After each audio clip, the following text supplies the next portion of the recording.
chug some beers and make some bad gambling picks. Welcome to ChuggieBets.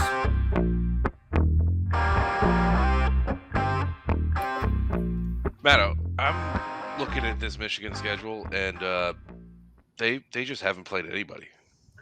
I agree. I'm kind of agreeing with you. I know that they played Penn State. No, Penn State's nobody. No. But who's Penn State really beat? West Virginia? Who cares? No. That Maryland win isn't looking so impressive anymore. No. Big Ten stinks. Can we just say that on the front end? There's nothing good about the Big Ten. They barely beat Indiana. I mean, I guess that 63-0 win over Mass was really impressive for Penn State. Thank God. Whew. If you don't beat Mass by 63 points, you don't play Division I football. You don't play Power 5 football. There was a lot. Delaware score a touchdown on them. That's pretty shameful. Embarrassing. Yeah, I don't know if you got any reads on that game, Danny. I know we were looking at stats a second ago, but I know there's a lot of funny stats from it. I mean, there's a lot of really great stats in that game. My favorite thing about that game was just like, okay, Harbaugh's not allowed to coach. The guy that comes in was like, you know what? We're not passing the ball. No risks taken this entire game. We're just going to run the ball the whole game. What was the number? It was like 44 carries for 230 yards or something. JJ McCarthy really lit it up, though. He was chef's kiss spectacular, right? Yeah, I mean, he threw for 60 yards on 8 attempts. He was awesome. Compared to Penn State, who's clearly nobody because they threw for 70 yards on 22 attempts. 3.2 yards an attempt is not good. I'm not a mathematician, but I think that's bad. I don't think that's very good. No, man, that is a poor showing. That Michigan defense is good even when they don't know what play is going to be called. Big news, though, on that front. They allowed their first and goal of the season. So Michigan showing some weakness on defense. It took them 11 games or 10 games, but they allowed. I think that didn't happen until the fourth quarter. Also, yeah, it took a long time. That Michigan defense is the truth. Like we can make all the jokes we want. Michigan is scary good. Yeah, I think that like if you haven't played anybody, quote unquote, haven't played anybody, but you're beating everybody in a Power 5 conference by 40 points, we can all just kind of assume you're good.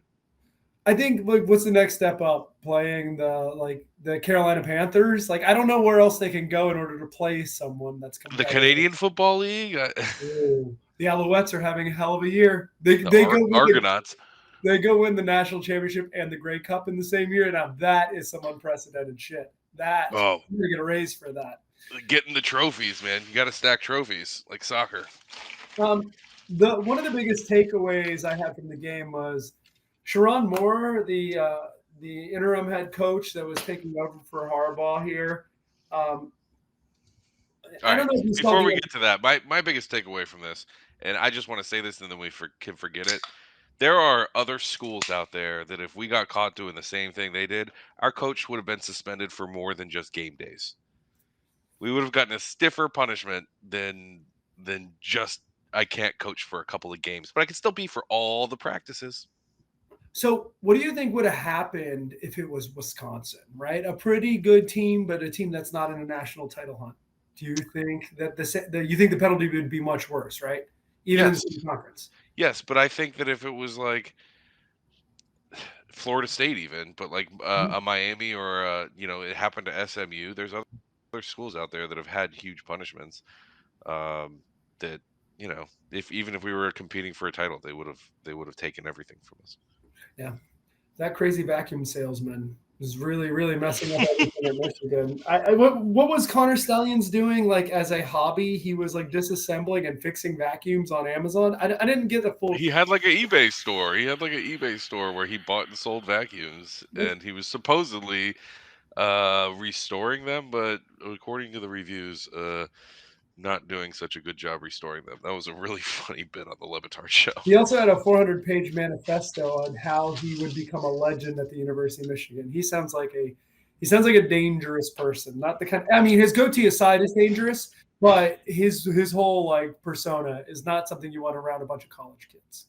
I was unaware of the Michigan Mein Kampf. I didn't know that he did that. He really did write a manifesto as far as every step he Wow. would do in order to turn Michigan into a perennial power till 2100. I think it was like the idea there. Dangerous human being. I do want to talk about Sharon Moore really quick because I just thought I want to call this a new segment called Try Hard of the Week. Sharon Moore, congratulations. You're the first winner of Try Hard of the Week. Look, dude, I get it. You won a game and you were having a great time, but you started crying on national television, being like, I fucking love you, man. Like, hey, you're on Fox. You get to say I fucking love you. You need a pod. I mean, NBC, you can't say I fucking love you, man. I feel like Fox will let it go. Regular Fox at noon on Saturday or 3 p.m.? Yeah. Fox is like the network where The Simpsons was on, right? And Married with Children. It's the one our parents wouldn't let us watch growing up. That's true. I wasn't allowed to watch The Simpsons. Now thinking back at it, now The Simpsons are just like a PG show compared to like Family Guy or any other Oh yeah, out there. yeah. They gotta really put some shit out there for us to tell our kids they can't watch it. Yeah. Simpsons. That's the same thing as Bluey. It's educational. Might as well be Daniel Tiger. But him just crying, like you're trying too hard, dude. I get it. You get a win. This is great. You're on a national championship home, but I don't believe you for a second. I don't believe you for 1 second. I think you were trying to sell an agenda to the national media. And you're a hell of an actor. Yeah, I wish the quarterbacks that had the LOL battle both tweeted at him with a picture of it with the LOL. Oh God, if Caleb Williams and Maximum Duggan, Yeah, Duggan's again. I would die. I want to talk about everything that happened in college football and all the craziness that happened and how it relates to Penn State's James Franklin. But before we do that, that's Danny. I'm Matt. Welcome to ChuggieBets. Cheers. Cheers. I'm staying sober tonight, unfortunately. It's not the same. Shit doesn't hit the same. I'll drink for both of us. Please, thank you. We got so many leftovers from the birthday party. So let's recap last week. Not a banner week for anyone but Al. Al was 3 games over. I was at 500. Collectively, we were 4 games under for the week. That puts us at 2 games over for the season. You're not going to be buying any private islands that way, but we are having fun and tipping the dealer on the way out. So there was a lot of shakeup, and this is getting into college football silly season. For anyone who's not a big college football fan, the games happen from September to November, and it go into December as far as bowl seasons. But November is when things really heat up, and that's what makes it very weird because coaches start getting fired. You got the transfer portal, you got NIL deals, you got people trying to steal each other, steal recruits and steal coaches. It gets to madness, and this is where it's the most fun and the dumbest because we're no longer talking about the game on the field. We're talking about the people who wear the headsets. And I know Danny's not a big fan of that, but I love it. I love it. But we do need to do some compliment sandwiches to some of the coaches that will be leaving us. I'm going to start off. I'm going to just do Zach Arnett really quick. Zach Arnett, you were a good defensive coordinator under Mike Leach, and you were the interim holding the bag and trying to keep the Mississippi State program. And I think that's admirable. You were a very bad head coach. You had an air raid system in place, and then you started trying to do like running with the big boys and trying to really pound it in the SEC at Mississippi State. Why Mike Leach was successful because his offense was weird. And Starkville is a cool place. So Zach Arnett, to you, buddy. Cheers. There was a bunch of other coaches. We can try to do some sandwiches. Andy Avalos at Boise State was let go. I'll take a stab at Andy. You want to go? Go for it. I got his Wikipedia page pulled up here. I'd love to see that. All right. So Andy Avalos, you are a millennial. So that's good. We like millennials around here. You do. He's an elder millennial, but 1981, so that's a compliment. You were not a very good coach at Boise State. You were a pretty good coach at Boise State. Why the hell did you get fired? You were 22-14 at Boise State. I think expectations are a little higher at Boise than they are at other places because of the past record. Doesn't mean it's accurate, right? He could be a good coach and coach a good team, but he may not be a good leader of a program according to the expectations. He was 10-4 last year, 8-1 in the conference. He just had one down year, and they're like, peace. Welcome to Boise. I'll add that in there. That's the shit. That's the shit part of the sandwich. Boise's the shit part. Yeah, you'll get a better job. The Boise sucks. Boise sucks. You'll get a better job. You don't have to play on the blue field anymore. Your next head coaching gig. That's the last piece of bread. Yeah, congratulations. Hey, to Andy Avalos. To Andy Avalos. Brady Hoke was retiring at the end of the season. Honest to God, I kind of forgot Brady Hoke was in college football. So that's cool. Mike Yurcich was canned as Penn State offensive coordinator. Danny gave you the 70 yards of reason, 210 feet of reason why he's not allowed back at Penn State when your passing game looks like that, even if it's Michigan or not. You can't average 3.1 yards an attempt. Your offense was clearly not doing it. But the biggest news of the day was Texas A&M.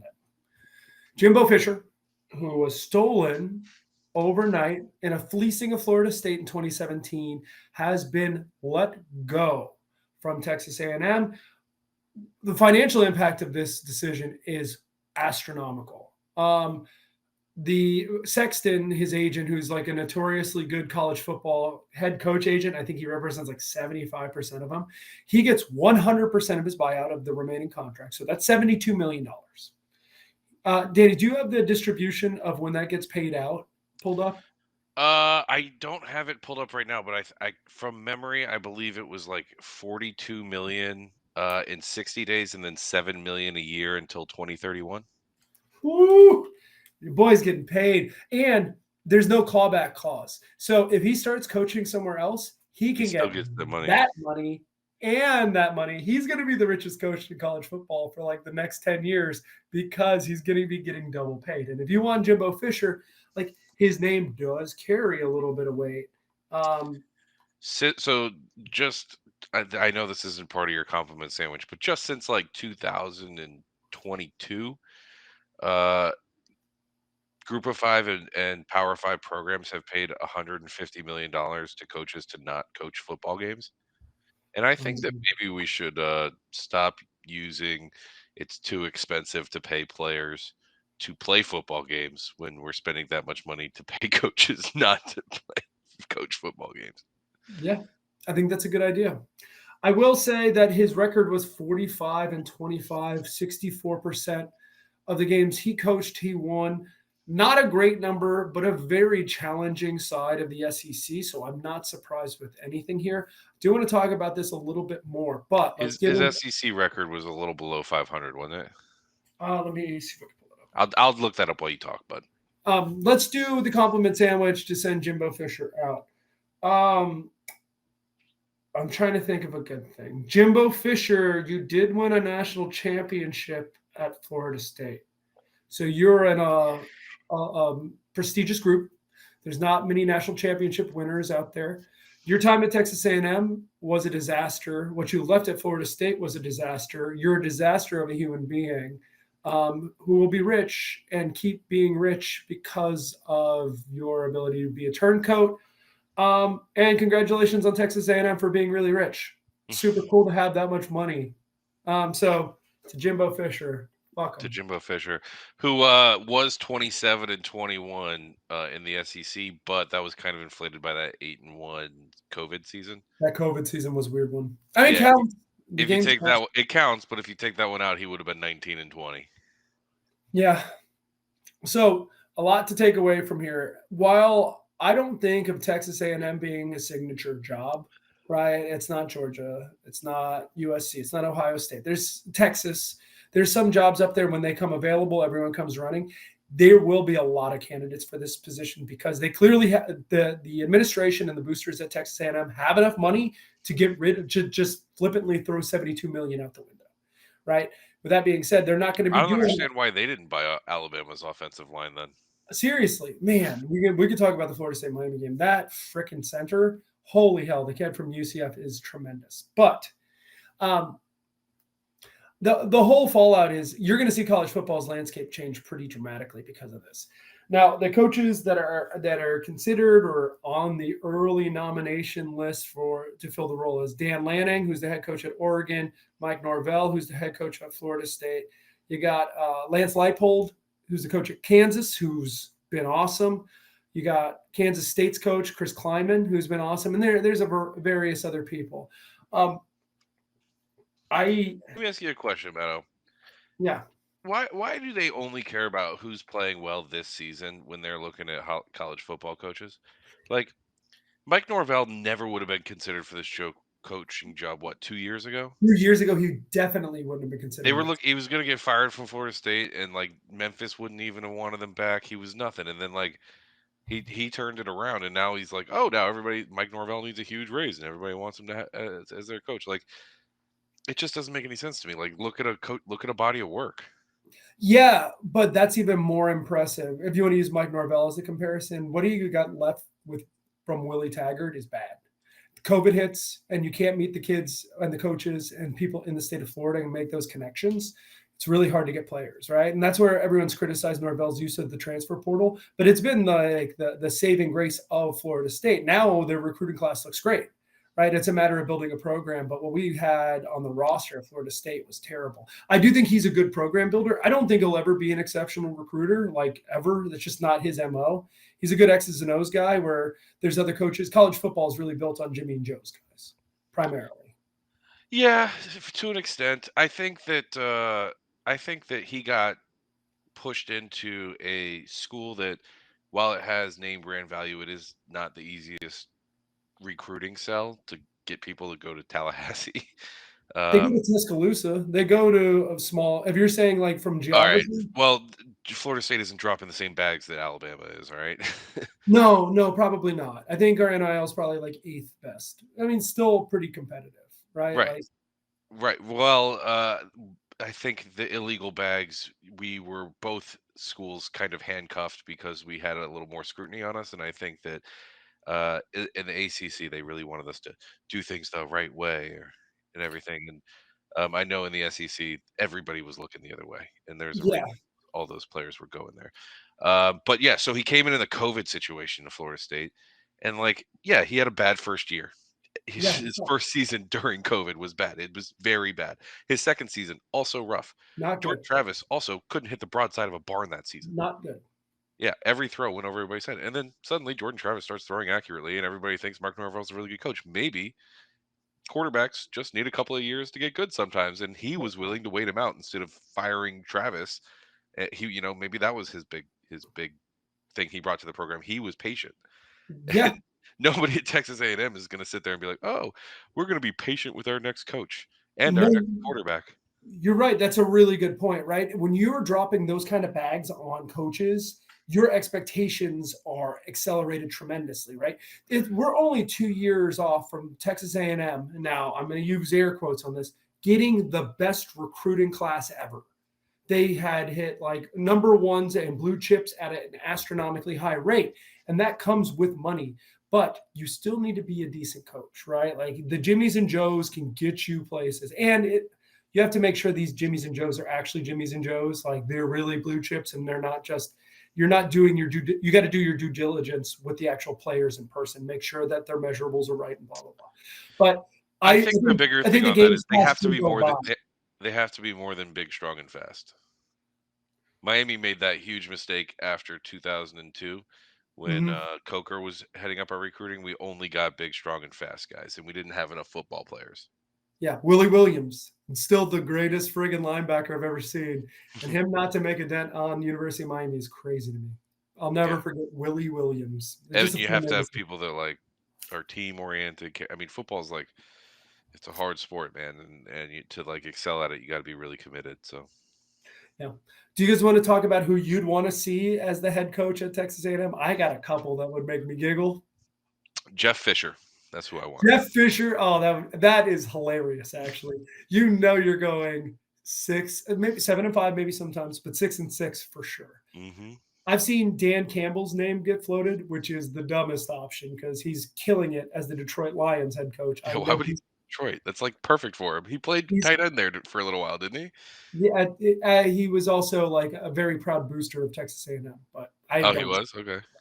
I'm gonna stay in the NFL. I have a team that's 7-3, and they look like a Super Bowl contender. And it's in Detroit I'll, where I'll there's tell the you other what. If I'm team. Mike McDaniel right now, and Texas A&M comes calling with one of these huge fucking contracts, like with a $80 million buyout that lasts the rest of my life, I may consider it. You think Mike McDaniel would, huh? That's I'm interesting. just saying, if I like, he is obviously already excelling at the highest level, so he may not. There's a lot of ego that comes with getting one of those jobs, and he worked really hard to get one. But I'm just saying it's something that I might consider if I were in his scenario, because there's a certain amount. I mean, NFL coaching jobs don't pay as well as college coaching jobs. No, but they're a lot harder work. I know that you hear about the NFL guy who sits in the locker room from 5 a.m. to 11 p.m. They don't have to recruit kids and always keep in contact with kids and stuff like It's that. all And football. yeah, it's It's all all fun. football work. Yeah, it's all football work for the NFL. It's different. Like you have GMs handling a lot of the player acquisition and like the talent They have to recruiting. scout. They have to scout still. Not as much. They have a whole department that does that for them, right? Yeah. But they still have to like make final decisions, or at least help assist with final decisions on what kind of players they want and stuff. But yeah, it's not the same as like going on the road and going to people's houses to try and convince them Yeah, to come to your school.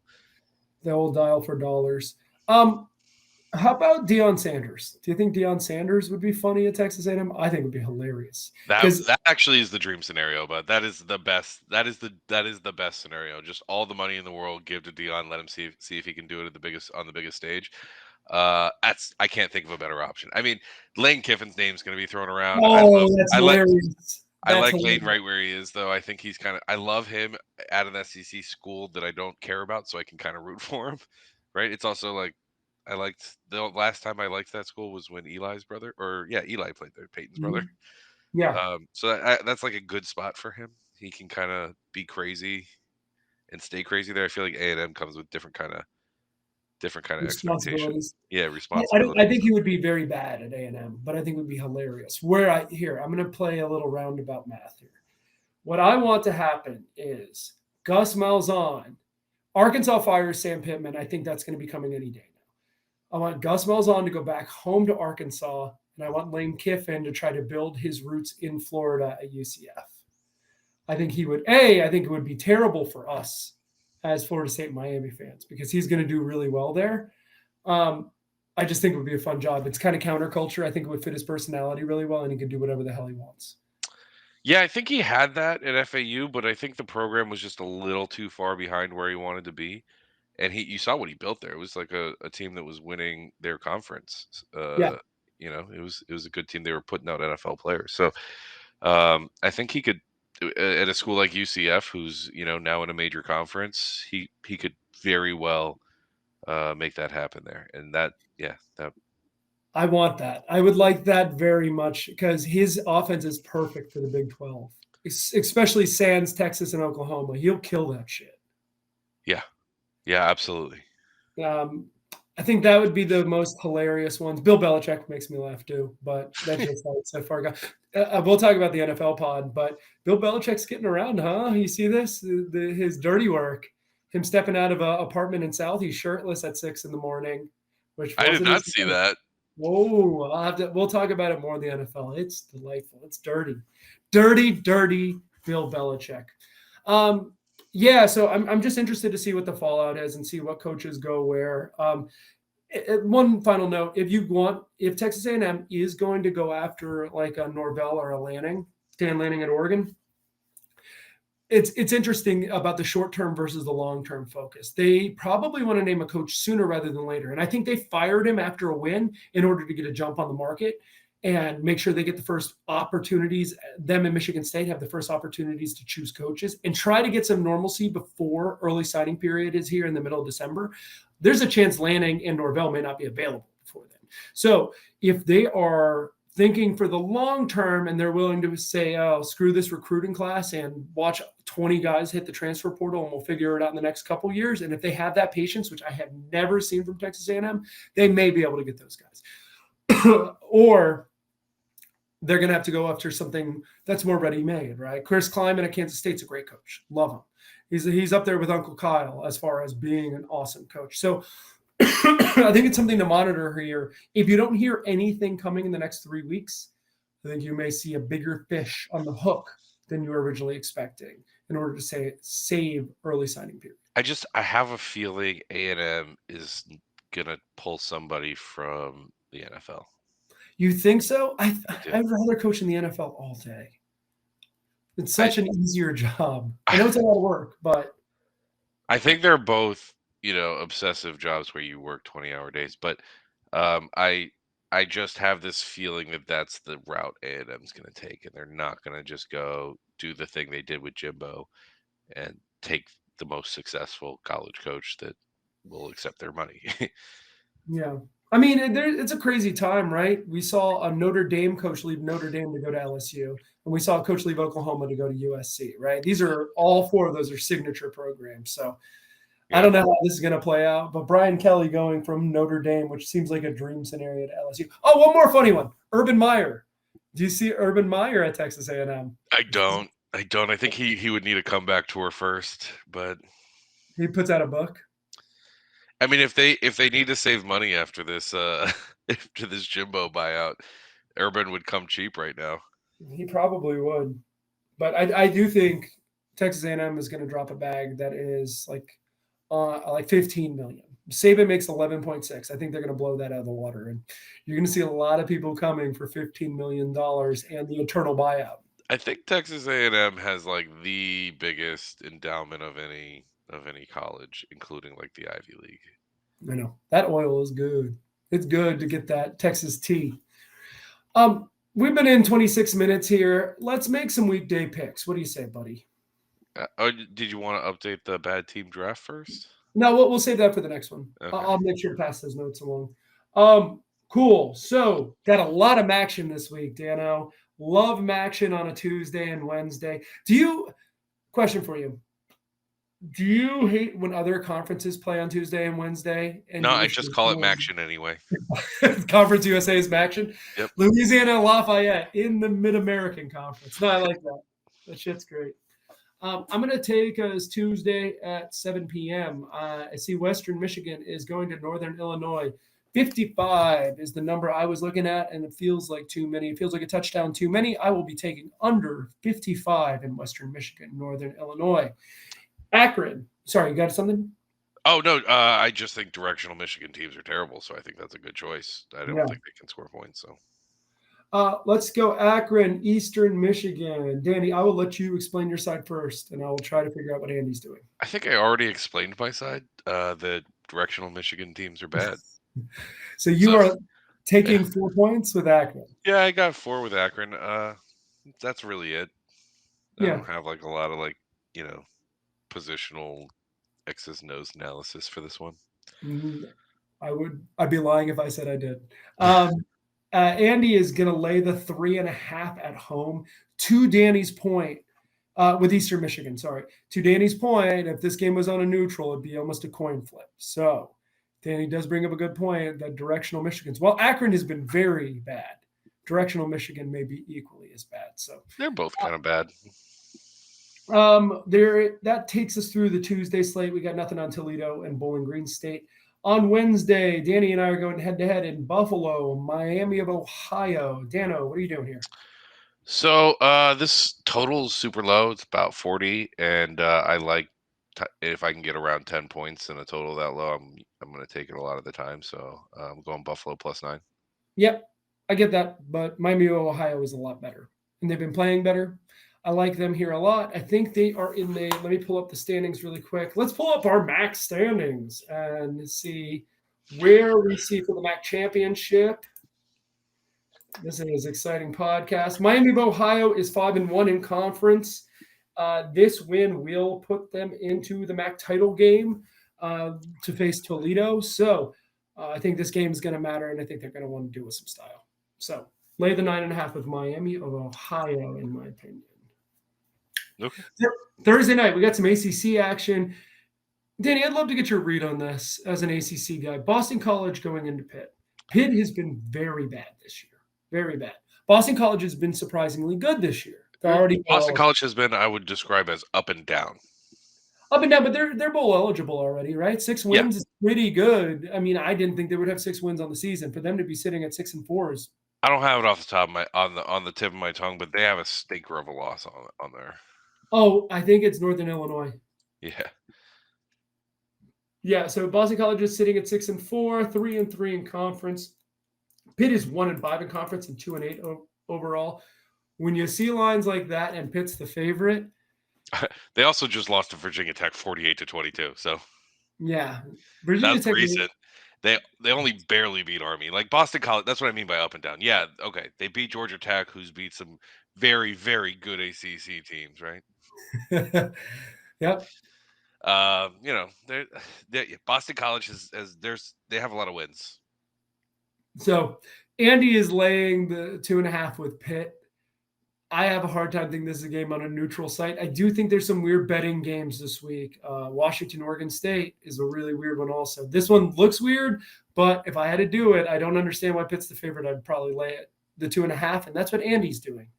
So in games like this, I lean towards I would lean towards Boston College on the money line. You get like a short plus money. I think that's the only way to do it. I wouldn't take the points with Boston College. I avoid this one because you're laying with Pitt, because I actually think Pitt's due for a win in the ACCing of things, of like a team with very few wins beating a team with more wins. It's just kind of the ACC tends to even out. Bad teams go to the average and good teams go to the average, and everybody ends up we only hire Jeff Fishers in the ACC, I guess. We're the kings of the Jeff Fishers.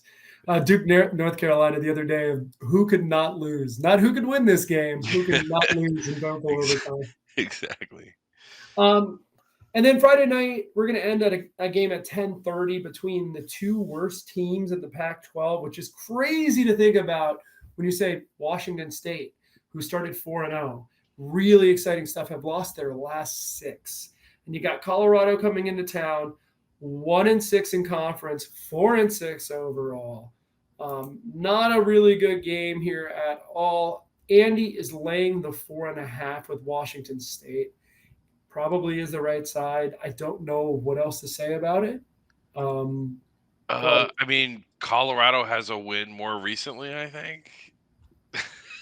Neither of these teams have won that often, but I think that Arizona State one was more recent. Yeah. So Andy's laying the 4.5 there with Washington State. That takes us through the weekday.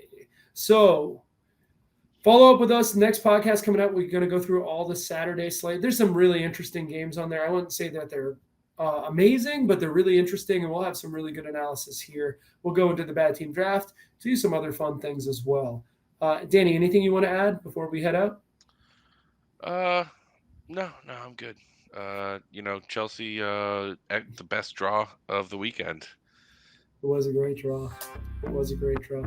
All right, for Danny, I'm Matt. Please feel free to like, subscribe, share, tell a friend, tell your mom, tell any random smut you know, and make sure everyone knows about how you should be making money with ChuggieBets. Good night, Jim. Good night, Ken.